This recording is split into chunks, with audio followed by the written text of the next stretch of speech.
querido Deus, diante da Tua presença, Senhor, queremos Te entregar, Senhor, a Tua ungida, eleita e escolhida nesta noite, para ministrar a Tua palavra. Senhor, que neste momento ela diminua e o Senhor cresça. Senhor, dê a ela a revelação do alto céu e que a Tua serva possa entregar tudo aquilo a qual o Senhor já ministrou em Teu coração.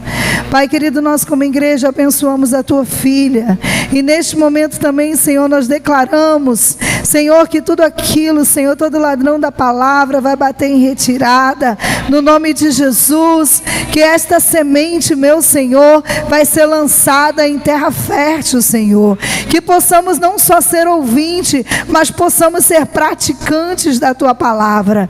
Senhor, nós abençoamos a Tua serva em nome de Jesus.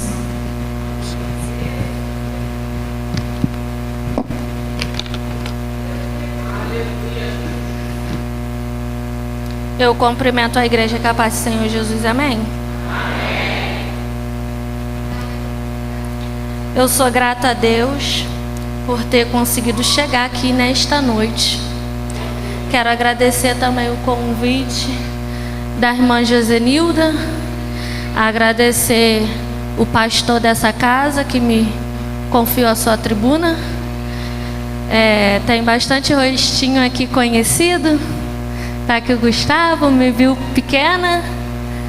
Jesus é bom, né? Para quem não me conhece, meu nome é Tatiane Guerra. Eu faço parte do ministério da Rua Guarani. Pastor presidente, pastor Wallace. Congrego no Jardim Novo Horizonte. Dirigente local Gilberto. Estou aqui debaixo de bênção. E trago um abraço do meu pastor para o pastor desta casa. Sem mais delongas, abre comigo a sua Bíblia em 1 Samuel. Meu esposo não conseguiu me acompanhar hoje, pois está trabalhando.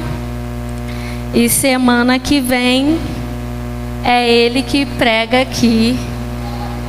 E eu quero conseguir acompanhá-lo, né? Abre comigo a sua Bíblia em 1 Samuel 4, capítulo 10. Foi me dado o tema que é Domingo da Santidade, né? E o Senhor vai falar com a igreja nesta noite, né? 1 Samuel 4, versículo 10, e depois eu quero que a igreja ande só mais um pouquinho comigo. Capítulo 8, capítulo 7, desculpa, 12. Versículo 12, capítulo 7, versículo 12, vamos com calma. 1 Samuel 4,10 vai dizer assim: Então pelejaram os filisteus, Israel foram derrotados, e cada um fugiu para a sua tenda. Foi grande a derrota, pois foram mortos de Israel 30.000 homens de pé. Foi tomada a arca de Deus, e morreram os 2 filhos de Eli, Ofni e Finéia. 7:12 vai dizer assim: Tomou então Samuel uma pedra, e pôs entre Mispa e Sem, e lhe chamou Ebenezer, e disse: Até aqui nos ajudou o Senhor. E a igreja pode se assentar nesta noite.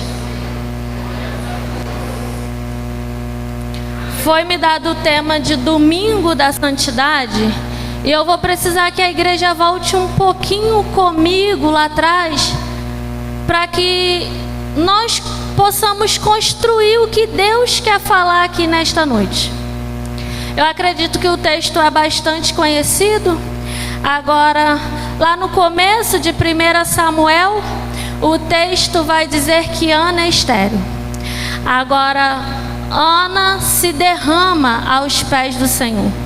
Ela entrega todo o seu lamento. E é interessante que Ana vai dizer assim, ó: Eu sou uma mulher amarga, pois de mim não nasce filho. E é interessante que ela se derrama. O texto vai dizer que ela se derrama aos pés do Senhor.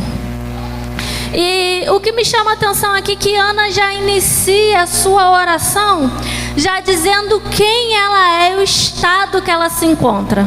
Ela confessa para Deus como está seu coração. Ela vai dizer assim: eu sou uma mulher amarga.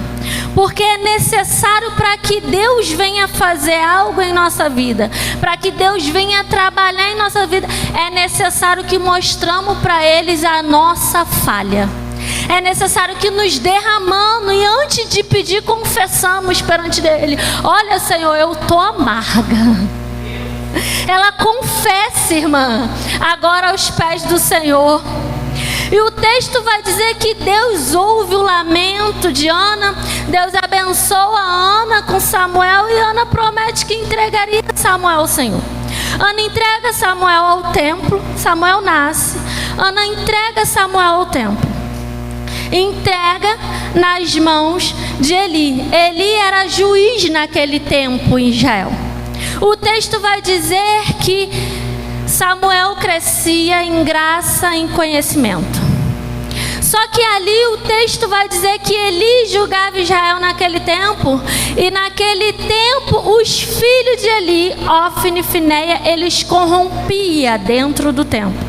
O texto vai dizer que eles roubavam das ofertas, que eles eram enganadores, que eles eram ladrão, que eles eram prostituto. O texto vai dizer que eles se prostituíam dentro do templo. E agora é interessante que Eli vai dizer para os seus filhos. Ele aparece os seus filhos e ele vai dizer: olha, pecando o homem contra o próximo, Deus lhe será o árbitro. Pecando, porém, contra o Senhor, quem intercederá por ele? Eli agora se apresenta falando isso para os seus filhos, porque é chegado ao ouvido de Eli a má fama dos seus filhos. É chegado ao ouvido de Eli o que os seus filhos estavam fazendo dentro do templo. Agora ele vai dar essa palavra para os seus filhos. Ele vai dizer assim: olha, pecando o homem contra o homem, Deus vai ser o intermediador. Porém, o homem que peca contra Deus, quem vai interceder por ele? Aqui eu começo a ver que Deus é Deus que zela, que Deus é Deus que vence batalha, que Deus é Deus que se levanta pelos seus, mas Deus é Deus de juízo. Aqui eu começo a ver que em tempo de misericórdia, o Senhor exerce tempo de misericórdia. E é interessante, irmã Josenilda, que em tempo de misericórdia não adianta orar por juízo, porque é tempo do Senhor exercer misericórdia na terra. E o tempo que o Senhor tem para exercer misericórdia, não adianta ninguém se levantar com juízo, porque Deus tem exercido misericórdia. Deus tem dado tempo do povo se arrepender. Deus tem dado tempo do povo voltar ao Senhor. Deus tem dado tempo do povo largar a sua idolatria, do povo largar tudo aquilo que se afasta dele. Deus tem dado tempo, e Deus está falando: tem exercido o meu tempo de misericórdia na terra, porém o tempo de juízo chegará. E no tempo de juízo, quem vai clamar por misericórdia? Porque quando o Senhor exerce tempo de juízo, não há quem se levante para fazer ele revogar. E agora, Eli está falando isso para os seus filhos: olha, pecando contra o homem, o Senhor é seu intermediador. Porém, aquele que peca contra o Senhor, quem vai se levantar para interceder? Porque o Senhor desce, o Senhor até usa com misericórdia, mas Ele é Deus de justiça. Se tem algo que o Senhor é justo, se tem algo maior do que o amor de Deus, é a justiça dele. Em tempo de juízo, não adianta clamar por misericórdia. E se de repente você entrou nessa noite e o Senhor está te alertando e dizendo: volta ao Senhor, volta ao Senhor, Senhor, larga tudo aquilo que te prende lá fora, tudo aquilo que te afasta, porque a Bíblia vai dizer que o pecado faz separação entre o homem e Deus. A Bíblia vai dizer que o pecado faz essa separação. Se tem algo que te prende nessa noite, que te impeça de chegar a Deus, é tempo de misericórdia.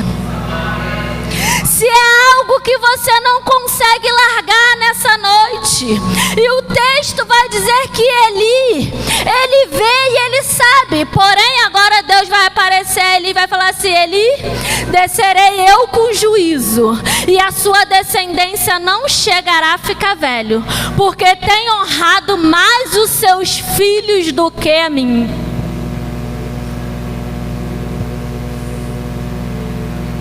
E agora o Senhor se apresenta a Eli e tem falado: Eli, você tem fechado os seus olhos, porém os meus ainda continuam abertos.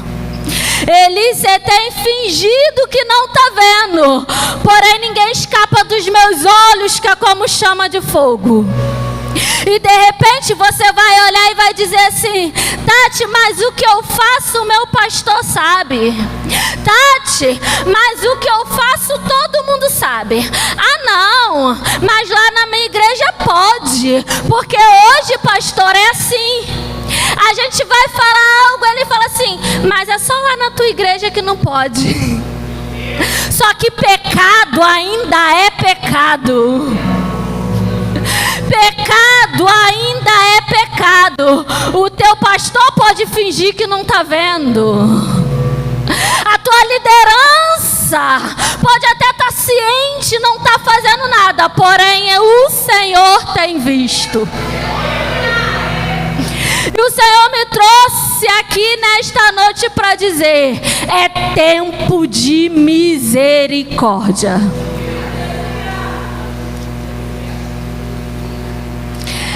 Ele fecha os olhos para os seus filhos.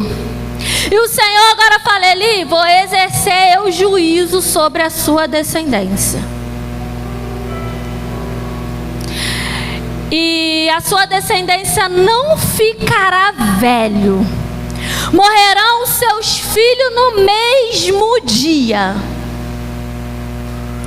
Pois agora eu já tenho procurado alguém. Pois agora eu já suscitei para mim um sacerdote fiel, que procederá segundo o que tenho no coração e na mente. Edificarei uma casa estável, e andará ele diante o meu ungido para sempre. E o Senhor agora fala para ele: Eli, já tenho eu procurado alguém fiel, alguém com o coração sincero, alguém reto, alguém que guarda o meu mandamento. E agora o texto vai dizer que os filisteus se levantam contra Israel. Os filisteus se levantam, irmã Marleci, contra Israel. E é interessante que o texto diz que eles agora estão perdendo a batalha.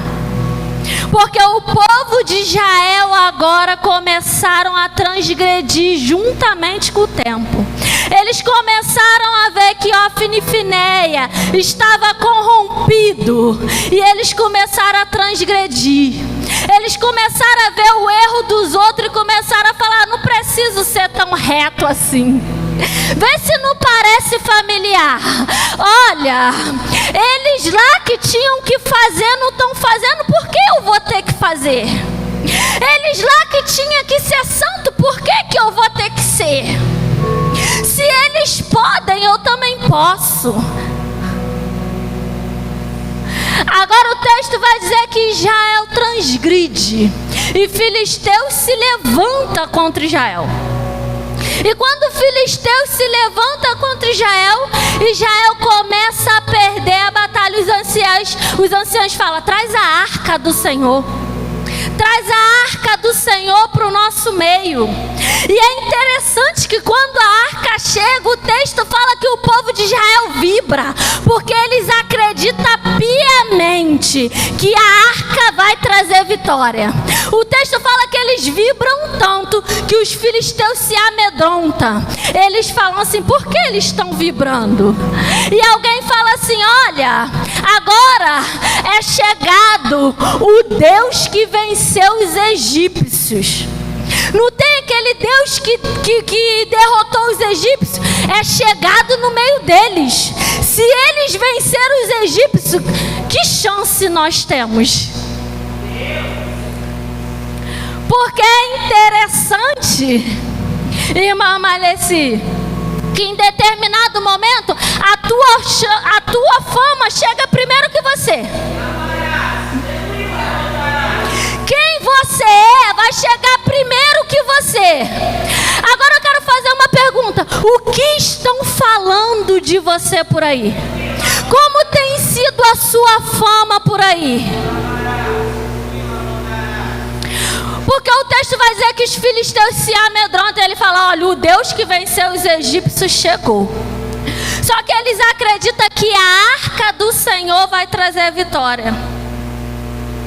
Só que não adianta você andar com a palavra e não viver a palavra. A gente temos tempo que... Nós vemos um tempo que a gente entra dentro da casa das pessoas e a Bíblia está aberta no Salmo 91 e eles acreditam que a Bíblia aberta vai trazer proteção para a tua casa. A gente entra em carros, né, em carros de aplicativo, e a gente vê uma Bíblia em cima do carro, porque eles acreditam que a Bíblia vai trazer proteção na sua viagem. Só que o que traz proteção para nós é viver a palavra.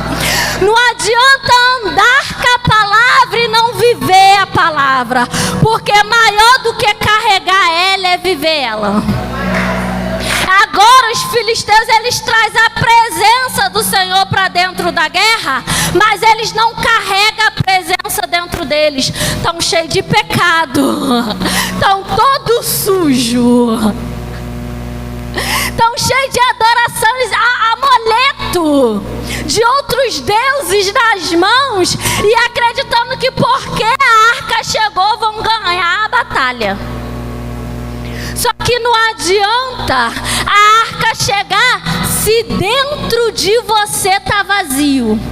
E eu quero acreditar que o Senhor olha e fala assim: a arca está até no seu meio, mas eu não estou dentro do coração de ninguém aqui. E agora o texto vai dizer que os filisteus ganham, vence a guerra contra Israel.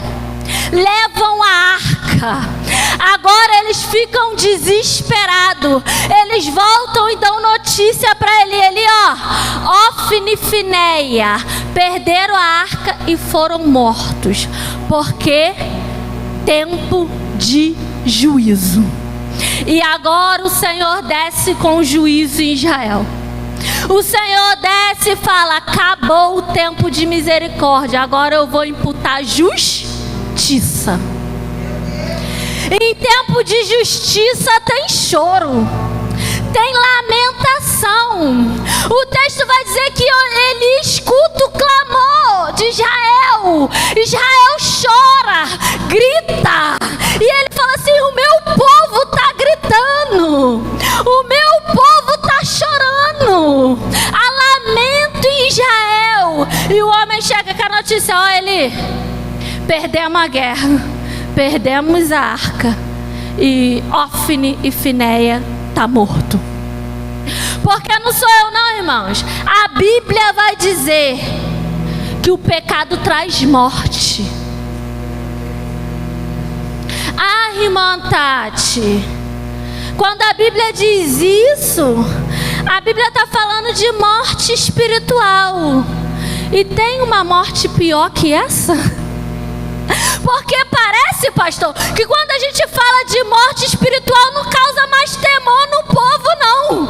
Como se morte espiritual fosse qualquer coisa. O povo está mais preso à morte física do que à morte espiritual. E aí eu vejo o Senhor falando: não teme o homem que tem o poder de tirar a tua vida, mas teme a mim, que além de tirar a vida, lança a alma no inferno. inferno. E quando falando que o salário do pecado é morte, não atemoriza mais a igreja, irmã Maleci. Isso é morte espiritual, como se fosse pouco. Como se morte espiritual fosse coisa pouca.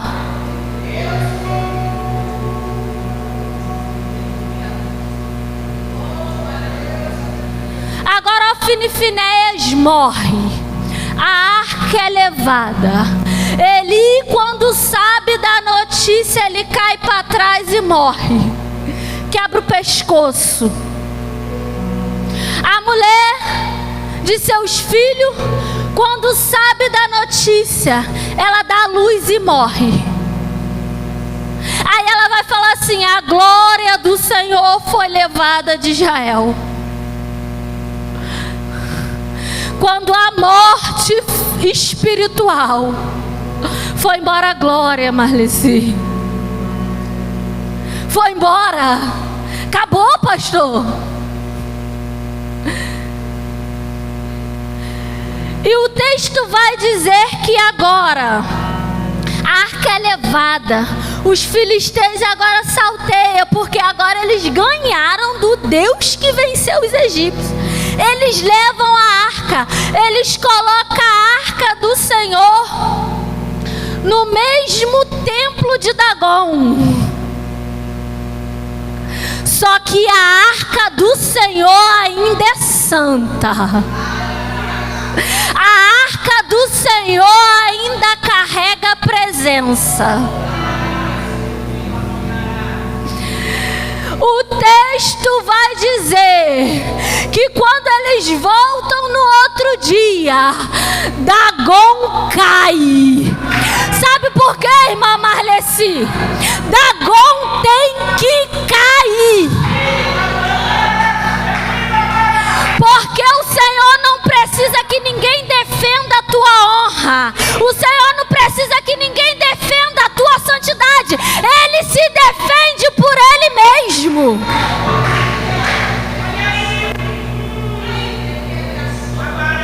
Ele se defende por Ele mesmo.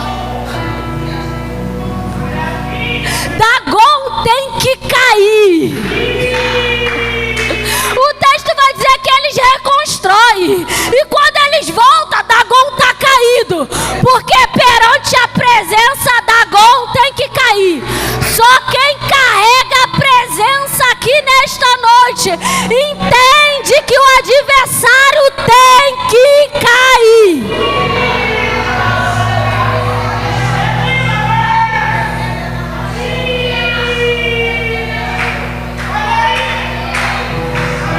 O texto vai dizer que Dagon cai. Eles levantam. Dagon se prostra, a arca caído novamente. E agora eles são acometidos de várias doenças. Eles começam a ver que aquilo não é algo natural. Ei, o adversário também sabe. O adversário também conhece que o que está acontecendo não é natural.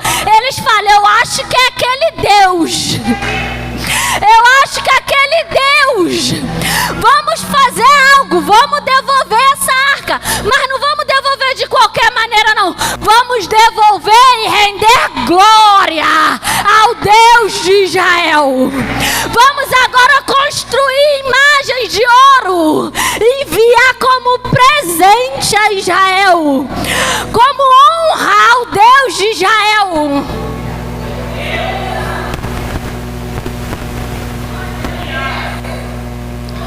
Porque a honra de Deus ainda é defendida por Ele. Ninguém precisa defender, Ele se defende por si mesmo. Agora a arca volta de Israel. A arca volta para Israel. E quando o povo vê que a arca está voltando, o povo se alegra. E é interessante que agora voltar, ainda assim eles querem ver dentro da arca.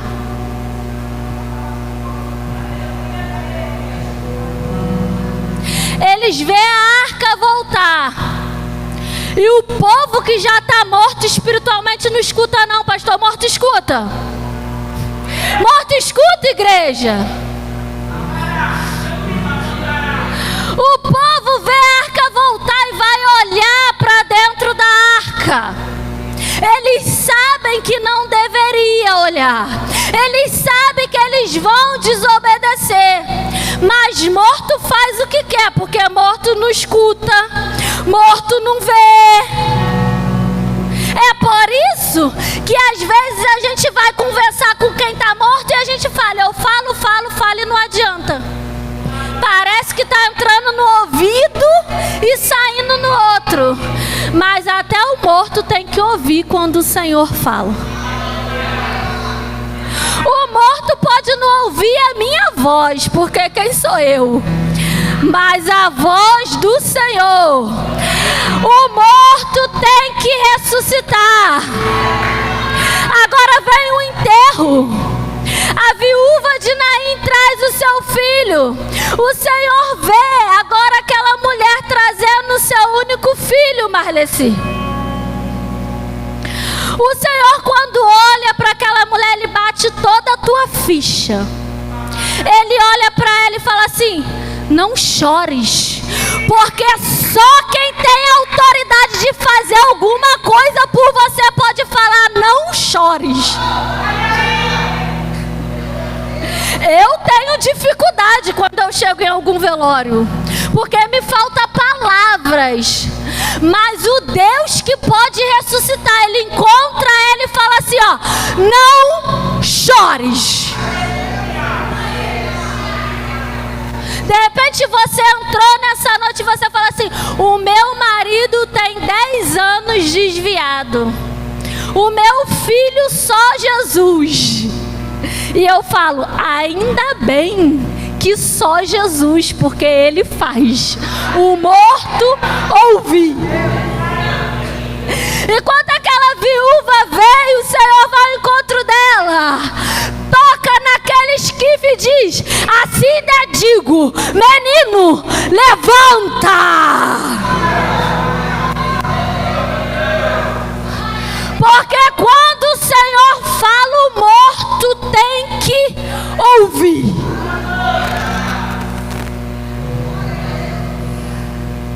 Agora aqueles homens olham dentro da arca e o texto vai dizer que eles morrem.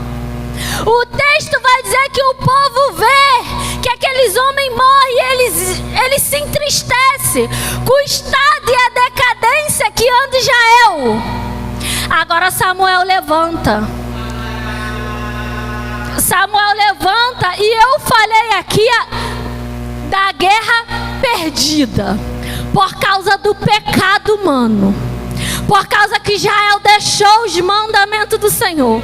Por causa que Israel começou a fazer o que queria. Só que Israel tem um dono. E quem tem dono não faz o que quer, faz o que o Senhor manda. Quem tem dono não se manda. Só que começamos a ver uma geração que faz o que o meu coração quer. Desculpa, eu não sou coach. Ah, o Senhor está preocupado com o seu coração. Não, o Senhor está preocupado em salvar a tua alma. Porque a minha Bíblia vai dizer que o coração do homem é enganoso. Ah, o Senhor está preocupado com o seu coração. Não, o Senhor não quer só o seu coração, porque Ele não é Deus de uma parte. Ele é Deus de totalidade. Desculpa falar aqui, quem se preocupa com o teu coração é cardiologista. O Senhor se preocupa por inteiro. Ah, mas o Senhor está preocupado com o teu coração. O Senhor está preocupado com a tua alma. Ele quer te levar para o céu. E se Ele precisar descer com juízo, para entender que é necessário voltar aos mandamentos, Ele vai descer.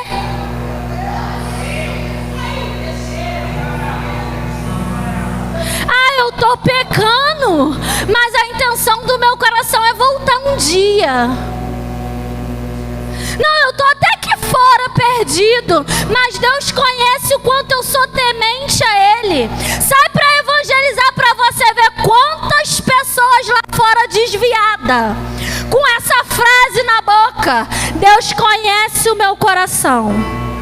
Ele sabe que eu tenho vontade de voltar. O Senhor está falando: eu até conheço teu coração, mas eu não vou decidir por você não. A decisão de voltar é sua. Volta que eu sustento. Volta que eu te coloco de pé.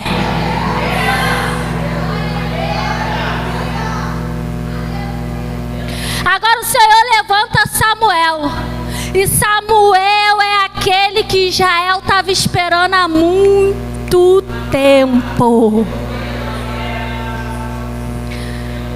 De repente você entrou aqui e está falando assim: ah, irmã Tati, você não conhece a minha história.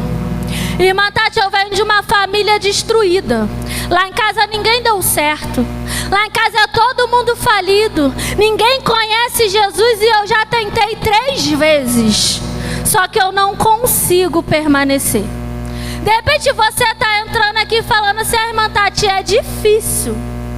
É muito difícil, mas o Senhor está falando: ei, você que tua casa está esperando, ó, há muito tempo. Sabe por que é difícil, pastor? Sabe por que é difícil? Ah, eu sou o único crente na minha casa e é muito difícil. Sabe por que é difícil? Porque você é quem Israel está esperando, ó, há muito tempo para mudar a história da sua descendência. Você é quem a sua família está esperando, ó, há muito tempo para mudar o quadro dessa família, para mudar o quadro da sua descendência. E você acha mesmo que vai ser fácil? Eu venho de uma família alcoólatra. Eu venho de minha família que lá nos casamentos nenhum deu certo. O Senhor está falando: ei, você é que Israel está esperando há muito tempo. Você é aquele que o Senhor levantou para mudar a história da sua descendência. E é por isso que vai ser difícil. Agora o Senhor levanta Samuel. E Samuel é aquele que o Israel está esperando por muito tempo. Só que Samuel agora ele fala para o povo: olha, quer mudança de vida? Vamos largar os deuses estranhos. Começa a largar, joga fora, deixa para trás. Quer que Deus mude a tua história? Larga o pecado e se volta ao Senhor. O texto vai dizer que o povo de Israel agora, eles olham e começam a largar os deuses estranhos. Eles começam a voltar ao Senhor. E Samuel agora vai falar assim, ó: para viver em santidade não precisa muita coisa não.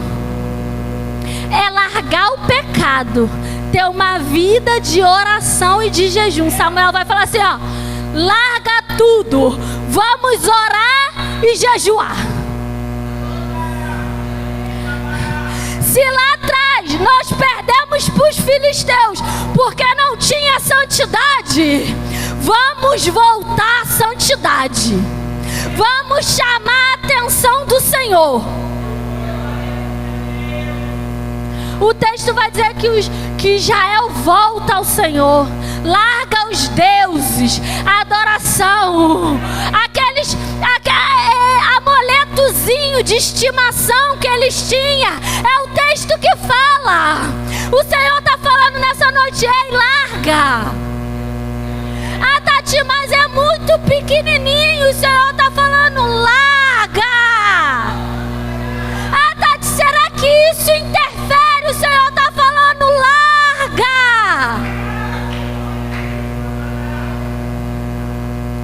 Agora, a Bíblia vai dizer que o Senhor está lavando os pés dos discípulos.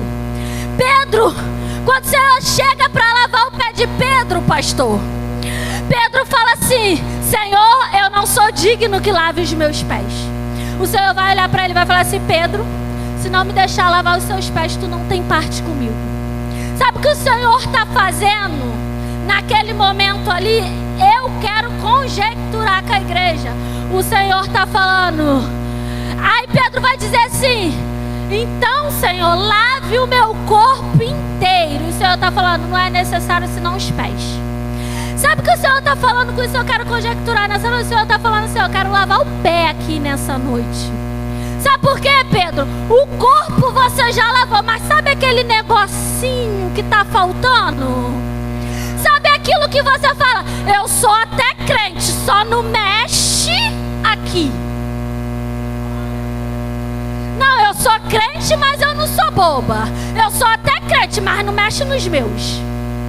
Eu sou até crente, mas não faz isso. O Senhor está falando: ei, eu quero lavar isso. Eu quero que você deixe isso. Não, eu posso até ser crente, só não posso largar. O Senhor está falando: deixa eu lavar o seu pé nessa noite. Ah, lava o corpo inteiro. Não, eu quero lavar só aquilo que estava faltando para mudar a tua vida. Eu quero lavar só aquilo que te prende, aquilo que você não consegue soltar. É só isso. O resto você já até mudou. O resto que a gente olha vê que verdadeiramente você mudou. Mas sabe aquele negocinho pequenininho? Se eu não lavar, você não tem parte comigo. Não é o pecado grande, não. Não é aquilo que traz escândalo, não. Não é aquilo que todo mundo vê, não. É aquilo que só você e Deus sabe. O Senhor olha para Pedro e fala: Pedro, é só os pés. É necessário só os pés, Pedro. E o Senhor está falando: larga o amuleto. Larga aquele amuletozinho pequeno. Larga o nervosismo. Cala um pouco mais a boca. Escuta um pouco mais.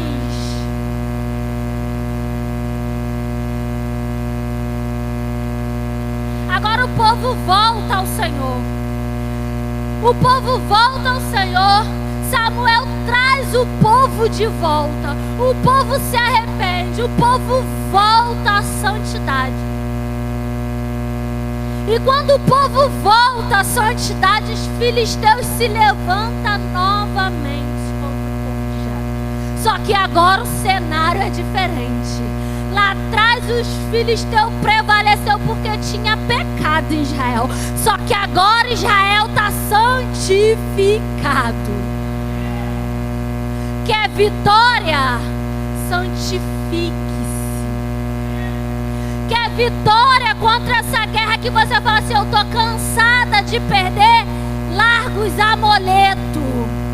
Quer vitória contra aquela guerra que você olha e fala assim: será que Deus não está me vendo? O Senhor está falando: santifique.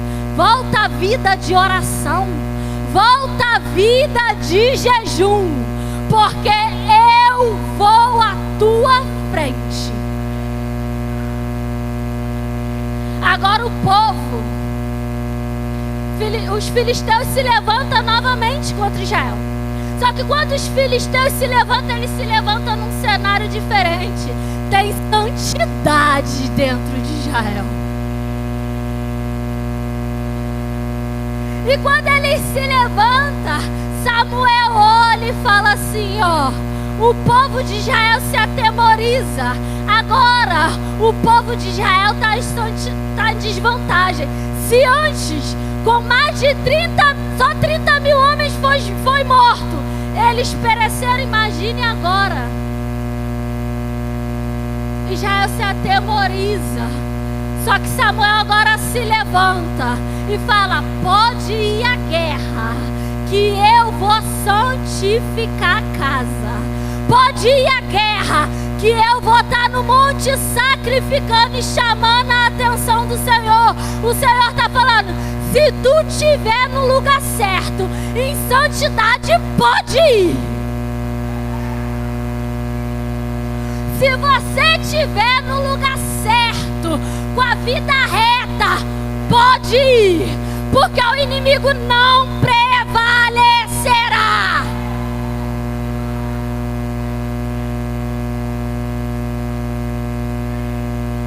agora os filisteus se levantam contra Israel. Samuel começa a santificar. Ele pega agora um cordeiro. Ele oferece em sacrifício ao Senhor pelo povo. O texto vai dizer que no momento que Samuel sacrifica, o Senhor desce com um grande trovão no meio dos filisteus. O Senhor começa a bradar no meio dos filisteus. E o Senhor está falando para o teu inimigo: volta!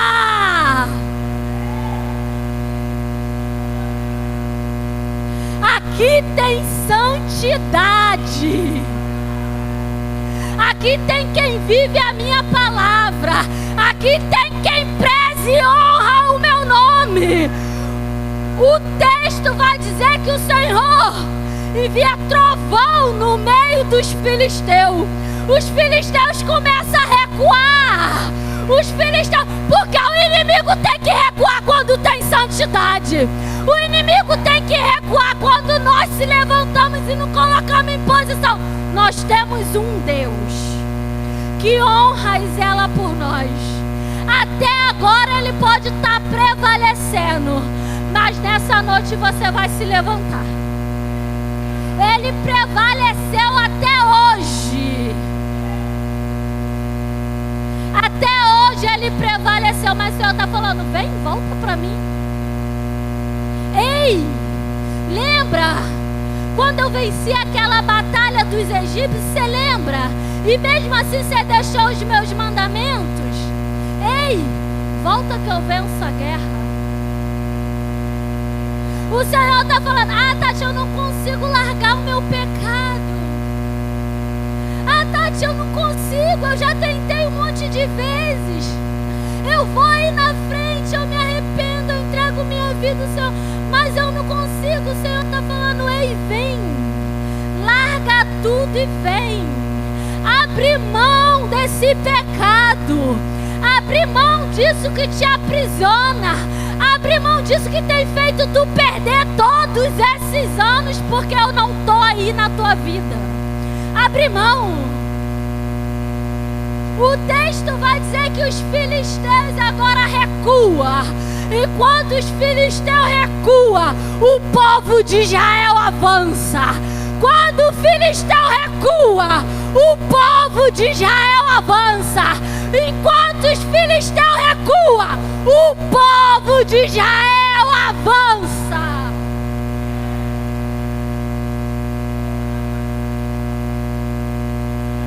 O povo de Israel avança. Eles matam os filisteus retrocedem. E agora Samuel se levanta.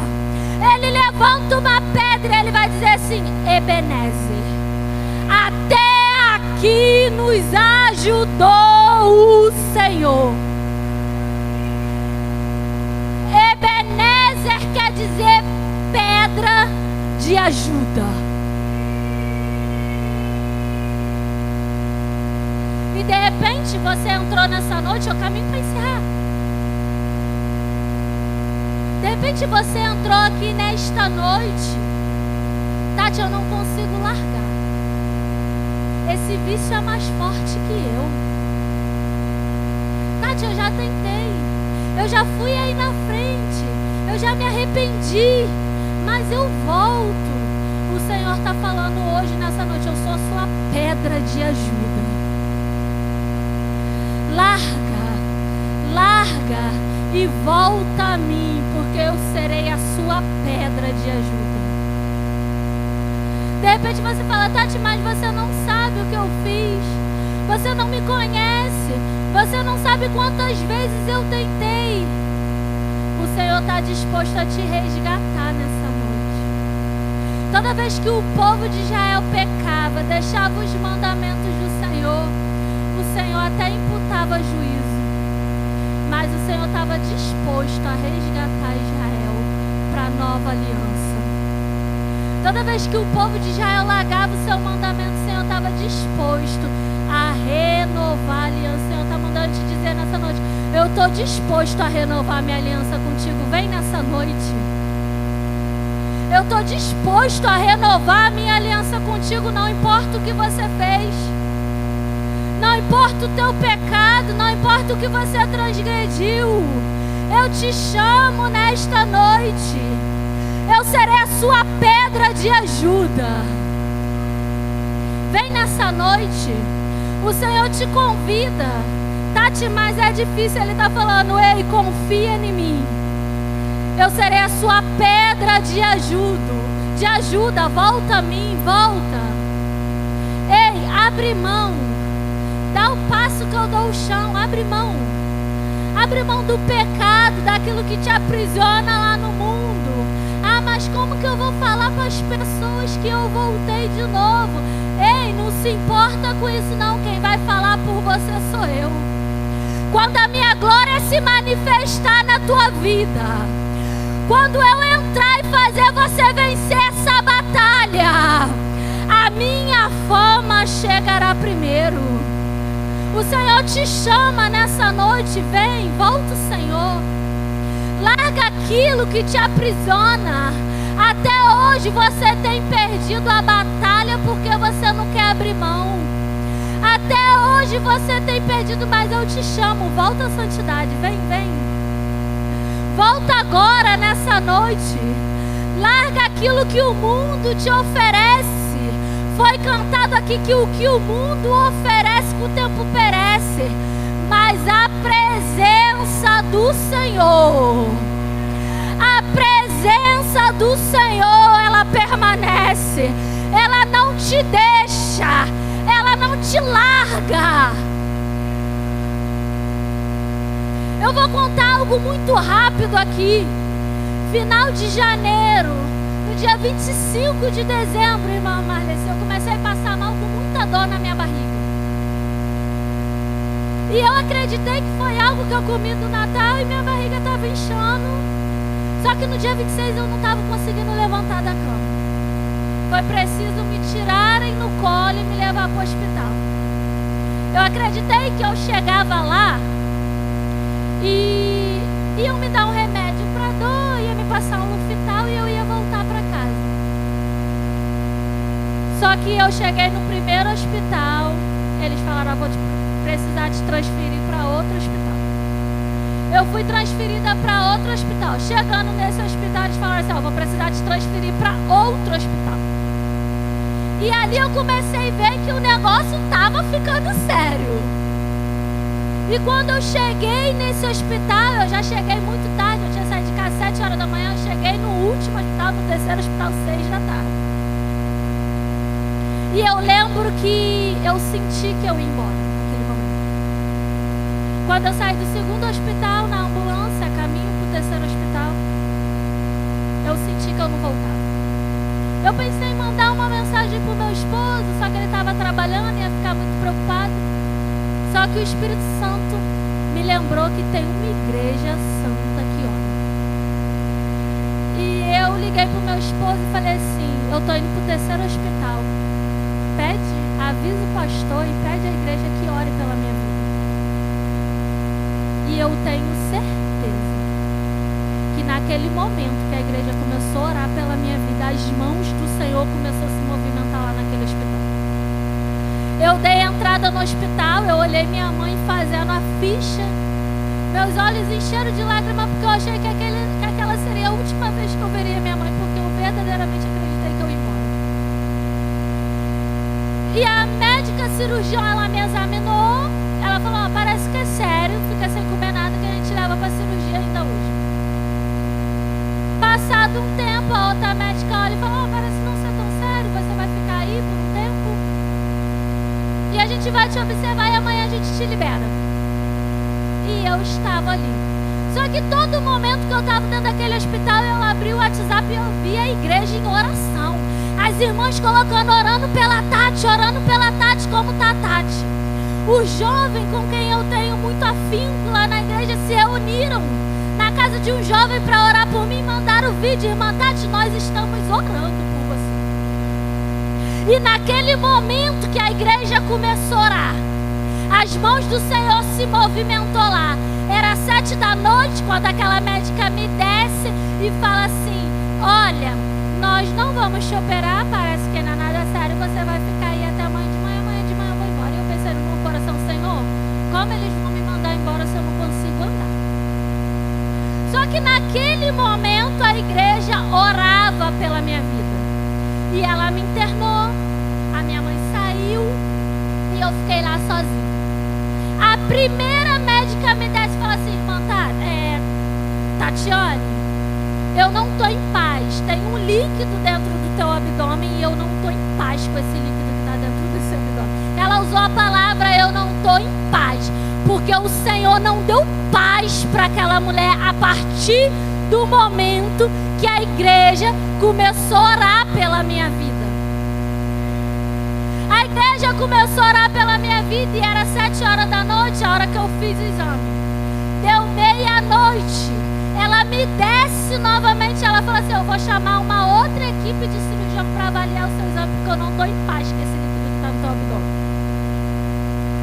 E ela sobe, ela desce, passado alguns minutos, e ela falou assim: os exames não mostram nada, não tem nada, tem um líquido, mas os exames não mostram nada. Eu queria te levar para a cirurgia, para ver o que está acontecendo no seu abdômen, porque eu não estou em paz com esse líquido que está no teu abdômen. Você me deixa te levar para a cirurgia, para ver o que está acontecendo dentro da sua barriga? E nisso minha barriga já estava muito inchada. E eu falei assim para ela: deixa. Ela falou assim: preparam ela que eu vou levar ela agora. Eu lembro que minha mãe entrou, me preparou e ela falou assim: filha, vamos orar. E naquele momento eu falei assim: o Senhor está me dando a chance de eu me arrepender. Quantos não têm essa chance? Mas a mim o Senhor está dando. E aquilo alegrou o meu coração. E a minha mãe fez a oração dela, que eu não sei, mas eu entreguei a minha alma e o meu Espírito Santo. E quando eu sentei naquela maca, o maqueiro me levava em direção à cirurgia, já era meia-noite e pouca, e eu ouvi como o Senhor descesse. Era um corredor muito grande, no final estava escrito Centro Cirúrgico. E ele pegou aquele corredor comigo e eu me tremia muito. A minha boca tremia, as minhas pernas tremiam, os meus braços tremiam. Eu achei que eu iria embora. Só que eu ouvi como se o Senhor tivesse descido naquele momento, porque você pode estar até sozinho, mas a presença do Senhor está contigo. A presença permanece. Vai ter momento que vai ser só você e Deus, e Ele vai ser suficiente. Eu ouvi como o Senhor descesse naquele momento, enquanto aquele rapaz me levava em direção ao centro de cirurgia. Eu ouvi o Senhor falando e Ele cantava assim para mim: estou contigo, ó meu filho. Nunca te deixo sozinho. Sou Deus que dos filhos sempre zelo muito bem. Não me esqueça. Ele cantava assim, ó: se entrares na batalha,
Tatiane, você está no pós-operatório e a cirurgia correu tudo bem. Ela repetia para mim: Dona Tatiane, você está no pós-operatório